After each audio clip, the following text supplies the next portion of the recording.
Well, everybody, and welcome to your daily Trig, your daily dose of Goso. Goso for the whole family. Talking today about how to deal with discouragement. Are you feeling discouraged about anything in your life? You know, the people of God also felt the same way.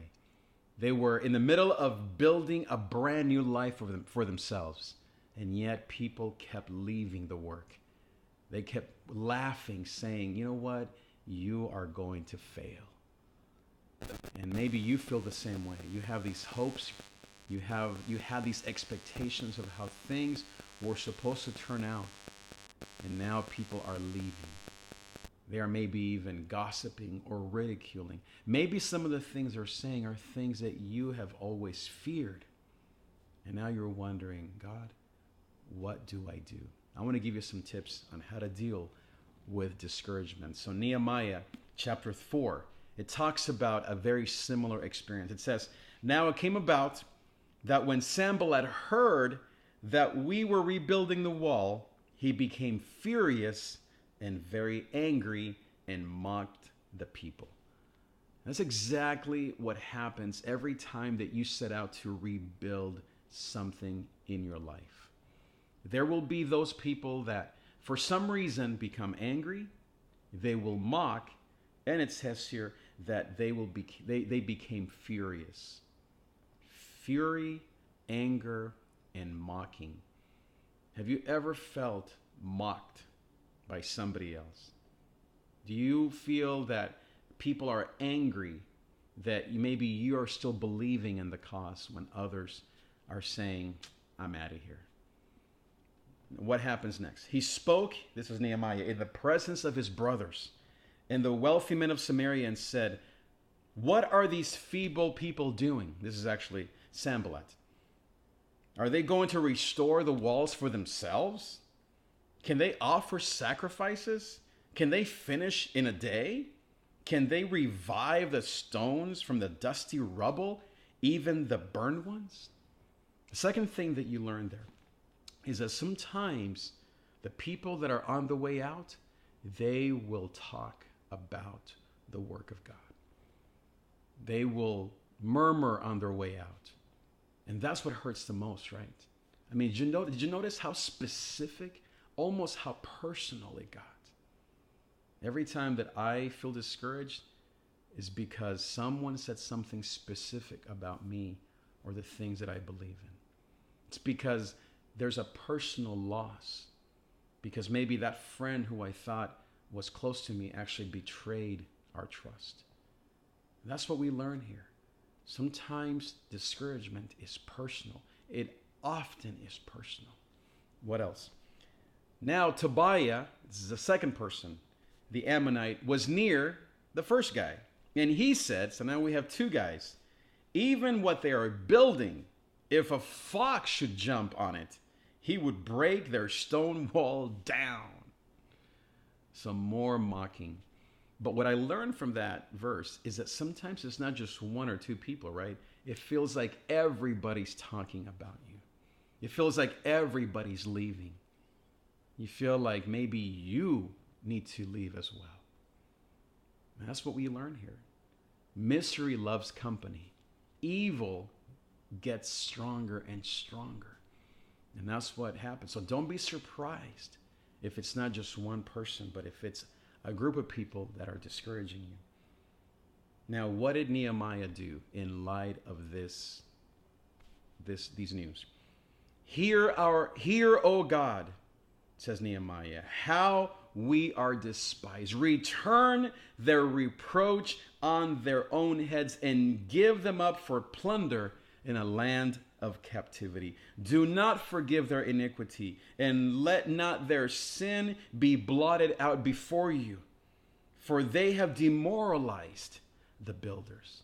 Two things that I learned there. First is you have to call a spade a spade. You can't call hate love. And I'm not saying that everyone who gives up on your project is a hater. Now, there may be some bad apples in the bunch, but not everyone is out to get you. It is good, yes, to think things through, But don't be fooled. Many of the people that are coming against you are being used to discourage you.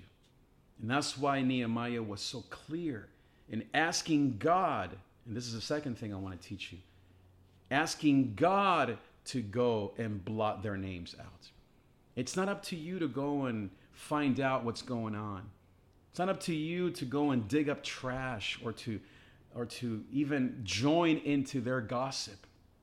It's not up to you to judge them or to fix them or to somehow make them come back. You and I need to trust people over to God. Love them. Pray for people. Yes, even give them over to God's judgment, but don't take the place of God. Let God be God. And so here's what it says here lastly. So we built the wall, and the whole wall was joined together to half its height, for the people had a mind to work. Notice how even though it says that it was only half, and that may seem like it's incomplete, remember what the alternatives were. The alternatives were to just keep going and ignore all of this stuff happening, or to just stop altogether. Instead, there was a compromise, and the people felt encouraged enough to persevere to get it to half the size of the wall. And of course, we know that in just a few verses later, they finished the wall all the way to the top. Sometimes you have to slow down so that you can catch your breath. Take time to think, to grieve, to forgive, to ask for forgiveness yourself. Don't be so quick and hot-tempered to do a bunch of things, or to try to fix things on your own, or to go and call everybody, or to go and get all mad, or to get depressed and so discouraged that the work stops. Come together. Keep going one step at a time. Do what you can. Build half of the wall, but you're doing it in God's power. Now, watch this last thing that Nehemiah does here. It says, this is the prayer. It says, the strength of the burden bearers is failing, yet there is much rubbish, and we ourselves are unable to rebuild the wall. Our enemies said, they will not know or see until we come among them, kill them, and put a stop to the work. And then look at this prayer. Look at what God says to them in the middle of all this discouragement. Do not be afraid of them. Remember the Lord, who is great and awesome, and fight for your brothers, your sons, your daughters, your wives, and your houses.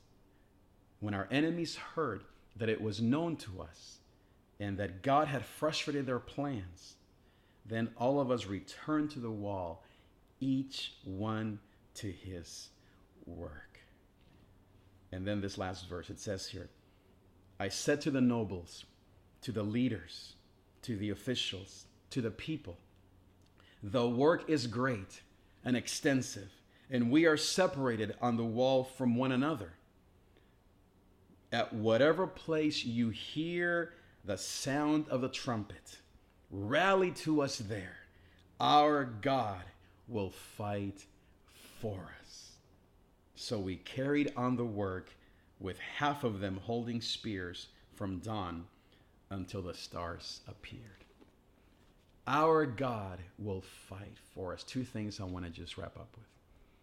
The first part, it says that Nehemiah rallied the people and reminded them of the kids, of the elderly, of the reason why they were to endure. Remember, you're not enduring just for you. You're enduring for the sake of the little ones around you, of the elderly, of the kids that you love. The reason why you and I need to endure in the middle of persecution, discouragement, and even hate or evil is because of the people. Remember, you and I are the shepherds of God's people. We need to fight for them. We need to be encouraging them to persevere, lifting them up. Even if we have to do twice the work or 3 times the work, or have to hold, like it says here, a spear in one hand and a shovel on the other. Sometimes you have to do double duty until the wall is rebuilt. And the second thing that I love here that Nehemiah said is, our God will fight for us. not by might, not by power, but by my Spirit, says the Lord. The battle belongs to the Lord. He will come and save you. He will lift you up with his strong right hand. He will lift you out of that miry clay. The reason you are here is for this very purpose. You know, the people of God, at first when everything was all sunshine and roses, were saying, oh man, this is going to be amazing. We're going to build this thing in no time and we're going to be in our brand new homes. But then discouragement came, mocking, people criticizing, people even in power saying negative things about the work of God. What did the people do? Now they had to come together in prayer, in worship, in confession. They finally realized that that's why they were there. You are here in this very moment, even watching this video, for a purpose. You are called by God to be the people that will remain strong and rebuild the wall in the middle of the discouragement, in the middle of the challenges that are around us. And it gets personal. The pain is personal, but you know what? So is the love. Think about the people. What are the names of the people that you love? The names of your kids, the names of your friends, the names of the people that you serve. That's why you are here. You're here to love and to endure for the sake of those little ones, for the sake of the elderly, for the sake of the families and the young mom who is going crazy at home with her kids. That's why we need to persevere for their sake. And remember, our God will give you the victory. At the end of the day, this is not about us. The battle does belong to the Lord. Be encouraged. Join together. Pray with others. Encourage each other. Speak to one another. And I love, as a worship leader, what it says there, that the trumpeters were announcing the times of worship. It says anywhere that you hear the trumpet, any time of the day that you hear worship, you come together and you pray and you work hard. And I want to just encourage you to do the same thing. Put music in your house and worship God. Don't wait for Sunday. You feeling discouraged today? Get music. Turn off the TV and the news and the podcast and the Facebook or the texting or the calling, or even take an hour from your lunch at work and listen to worship music. And anytime that you hear those songs of praise, you pray. You come together. Maybe call a friend and say, hey, let's worship together, just even though we may be at two different parts of the city or even of the country. Let's worship together. We need each other. Don't do it alone. Don't overwork. Don't underperform. Don't stay at home. Don't be discouraged. Instead, rally around God's work. And I am here to be an example to you. I also have dealt with discouragement. I also have felt with personal attacks. This also is personal for me. That's why I'm here telling you all these things. Because I know what it's like to feel discouraged, and yet it's not about me. The battle belongs to the Lord, and I believe and I declare that I am here for a purpose, and so are you. And I need you to come alongside of me as we follow Christ in this new adventure called life, in this new adventure called rebuilding the city of God. Hey, we're doing it for the sake of our kids, of our friends. Our cities need this. Our neighborhoods need this. Our churches, my goodness, need this. Our whole country, and dare I say the whole world, needs your, and most of all, Christ's message of peace. Don't you think that this is why you're here? Have you ever wondered why you were born and have come of age at this time, like Esther, for such a time as this? It's for this very purpose. Grab hold of it. Join hands together. Join me and let's together rebuild the city of God, so that one day he can come and be glorified, and our homes and our lives and our churches and our communities will once again worship God in spirit and in truth and be filled with the ghost of the Lord, because though there's pain in the night, ghost so comes in the morning. And that is the best feeling ever. Go in peace. Get pumped about Jesus. Don't forget to pray. Don't forget to share this video. Like it, share it. Let everyone know that God is at work in your life. In Jesus' name. Until next time.